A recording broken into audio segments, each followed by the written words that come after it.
դրդմամբ, ինչ որ մի ուժի նպատակի իրականացման համար, բնականը միայն այն է, երբ կուսակցությունը աշխատում է ժողովրդի հետ։ Մենք աշխատում ենք ժողովրդի հետ։ Մենք վստահ ենք, որ հնչակյան կուսակցության գաղափարախոսությունը սոցիալ-դեմոկրատական արժեքների արմատավորումը, հիմնադրումը Հայաստանում, դա է միակ ճանապարհը երկիրը ճգնաժամից հանելու եւ աշխատելու ենք ժողովրդի հետ։ Հիմա ներկա փուլում բավականին մեծ խնդիրներ կան հայ ժողովրդի առաջ լուծելու։ Սոցիալ-դեմոկրատ հնչակյան կուսակցությունը ինչպես է տեսնում այդ խնդիրների լուծումը։ Ես ասեմ, հայ-թուրքական հարաբերությունները, երկրորդ Լեռնային Ղարաբաղի հակամարտություն, հետո դրանից հետո արդեն ներքաղաքական խնդիրներին կան։ Ուրեմն հայ-թուրքական հարաբերությունները տեսեք, թե ինչ զարգացում ապրեցին միայն անցյալ տարվա ընթացքում։ Ապրիլ ամսին հրապարակվեց ճանապարհային քարտեզը։ Այնուհետև 3 խոշոր երկրների նախագահների հայտարարություն Ղարաբաղյան հարցի շուրջ։ Այնուհետև Մայնդորֆյան համաձայնագիրը։ Իսկ արդեն օգոստոսի 30-ին, սեպտեմբերի 1-ին հայ-թուրքական արձանագրությունները։ Իրար հետևից ամբողջ ազգին վերաբերող կարևորագույն խնդիրների մի շարան, լուծումների առաջարկ, որոնք մեզ համար բոլորովին ընդունելի չեն։ Ինչու՞։ Հայ-թուրքական սահմանի բացումով են պատճառաբանում անհրաժեշտությունը Թուրքիայի հետ հարաբերությունների ստեղծման։ Ինչ է տալու այդ սահմանը, ավելի լավ, քան Գյումրեցին, ոչ ոք չի ասի։ Այստեղով է գնալու այդ սահմանը։ Այստեղով են գնալու ապրանք դեպի Թուրքիա եւ գալու Թուրքիայից, ասենք թե։ Եթե մենք այսօրվա դրությամբ վերցնենք, ապա այդ ապրանքների գալու բալանսը մի սարսափելի թիվ է։ 270 միլիոն եվրոյի գալիս է Թուրքիայից, 1.700.000 եվրոյի գնում է Հայաստանից։ Փակ սահմանների պայմաններում։ Փակ չի, սահմանը բոլորովին փակ չի, որովհետև առևտրի համար դա փակ չի։ Գալիս են ով ինչ ապրանք ուզում է, Թուրքիայից կարող է բերել հասցնել Հայաստան հանգիստ Վրաստանի տարածքով։ Ոչ մի խոչընդոտ չկա, ոչ մի։ Բայց 270 միլիոն եվրոյի ապրանքը ինչպես է գալիս Հայաստան։ Ճանապարհ կա, մարդիկ աշխատում են հայերի հետ Թուրքիայում, որևէ խնդրեմ չկա։ Բացեցիր սահմանը, ինչն է ավելանալու։ Ներմուծումը ավելի շատ ավելանալու է, արտահանումը նույնպես ավելանալու է, բայց վերջնական թիվը ըստ ամերիկյան մի վերլուծաբանի կազմելու է 400 միլիոն եվրո ներմուծում, 2.5 միլիոն եվրո արտահանում։ Սա նշանակում է Հայաստանը քայքայելու ամենահեշտ, ամենակարճ ճանապարհը։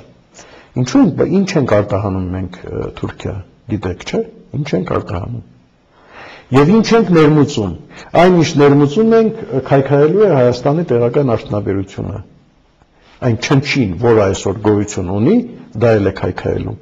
Սահմանի բացումը նշանակում է նաև սոցիալական, հոգեբանական մի նոր ինչ-որ ոլորտ, որին մենք բոլորովին պատրաստ չենք, բոլորովին։ Սահմանի բացումը նշանակում է, որ մենք հարցականի տակ ենք դնում ցեղասպանության ճանաչման ընթացքը ամբողջ աշխարհում։ Ինչներիս է պետք։ Այսինքն սահմանի բացումը, ինչպես շատ վերլուծաբանների կողմից ներկայացվում է, հատկապես իշխանական, Հայաստանի համար կենսական խնդիր չի լուծում, այլ ընդհակառակը։ Միայն բարդացնում է Հայաստանի ներքին եւ արտաքին վիճակը, միայն։ Եվ դրանով է պատճառաբանված, որ Հայաստանի իշխանությունը ոչ մի հիմնավոր փաստաթուղթ սահմանի բացման տնտեսական կամ քաղաքական անհրաժեշտության մասին առ այսօր չի ներկայացրել։ Հնարավոր չի նման փաստաթուղթ ներկայացնել, որովհետև հիմքեր չկա, միայն վնաս է գալիս դրանից։ Այդ դեպքում ինչու են գնում հայ-թուրքական հարաբերությունների նման ակտիվացման։ Սա ուրիշ խնդիր է։ Այստեղ կարող ենք մենք մի քանի պատճառներ ենթադրել, բայց ես կարծում եմ, որ ժամանակն է միայն, որ ճշգրիտ պատասխանը դրա կտա։ Ժամանակը կգա, այն որ իշխանությունը չի կարողանում ինքը հիմնավորել սահմանի բացելու անհրաժեշտությունը, դա այսօր փաստ է։ Իսկ այն, որ նրանք ասում էին ոչ մի նախապայման չկա, հետո պարզվեց, որ նախապայմաններ կան, այն էլ շատ ծանր, դա էլ այսօր փաստ է։ Հիմա հաջորդ քայլին մենք կիմանանք, թե ինչ նպատակ էր հետապնդում իշխանությունը գնալով այս ծայրահեղ քայլին։ Ընդդեմ ամբողջ հայության, Այդպես կտրուկ հայությունը դեմ արտահայտ։ Իհարկե, Սերժ Սարգսյանի այցելությունը արտասահման, Սփյուռքի հետ հանդիպումները, ոչ միտեղ չի եղել մի հանդիպում, որը ասի հա մենք ողջունում ենք այդ այսինքն Պարոն Շիշխանյան, ես ինչքան հասկացա սոցիալ-դեմոկրատ հնչակյան կուսակցության դիրքորոշումը հայ-թուրքական հարաբերությունների հարցում բավականին մաքսիմալիստական է, հայկական կողմի պահանջների տեսակետից։ Ազգային է, արմատական, մաքսիմալիստական չի։ Մաքսիմալիստական չի, ամենապրագմատիկ դիրքորոշումը, ես կասեի դա, շատ մարդիկ սիրում են այդ բանը, ասում են պրագմատիկ քաղաքականություն, չէ՞։ Պրագմատիկ քաղաքականություն չի Թուրքիայի սահմանի բացումը, դրանից միայն վնաս կա։ Պրագմատիկ է ամբողջ հայության ջիքերը ուղղել Թուրքիային ցեղասպանության ճանաչումը պարտադրելու համար։ Այս սա պրագմատիկ է, որը կարող է բերել միայն օգուտներ հայությանը եւ Հայաստանին։ Հասկանալի է։ Հիմա նշում է, որ գիտեք, Սերժ Սարգսյանը սխալ է արել, որ մտել է այդ բանը, սկսել է ֆուտբոլային դիվանագիտությունը, սակայն այդ գործընթացից դուրս գալը շատ ավելի դժվար եւ վտանգավոր է մեզ համար, քան դուրս չգալը այդ ամեն ինչից։ Հիմա ինչ եք պատկերացնում, հնարավոր է այս պահին կասեցնել հայ-թուրքական հարաբերությունների այդ գործընթացը ակտիվացման եւ ամեն ինչ վերադարձնել ստատուս քվոյի իրավիճակին։ Բոլոր դեպքերում Հայաստանը կորուստներով է այսօր։ Նույնիսկ եթե Հայաստանը այսօր հետ պահանջի իր ստորագրություն արձանագրությունների տակից, միևնույն է Թուրքիան շահած վիճակում է։ Ինչ առումով։ Ասեմ, Թուրքիան հասավ նրան, որ այն երկրներում, որտեղ քննարկվում էր ցեղասպանության ճանաչման բանաձևը, կասեցվեցին։ Ասենք Նորվեգիայում։ Թուրքիան հասավ նրան, որ բավականին լուրջ անվստահություն մտավ Սփյուռք Հայաստան հայության հատվածների միջև։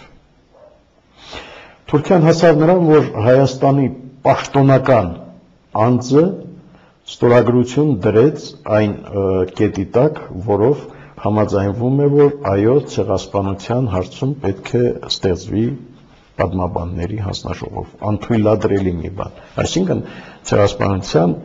փաստը ինքը դրվեց հարցականի տակ։ Սա Թուրքիան շահեցնում, մենք չշահեցինք։ Այսքանը, հա, եւ ամենակարևոր կետերից մեկը, այդ ամբողջ գործընթացը թույլ տվեց Թուրքիային զգալիորեն ակտիվացնել իր մասնակցությունը, գործունեությունը Ղարաբաղյան հարցի կարգավորման մեջ, մադրիդյան այդ Մինսկի խմբի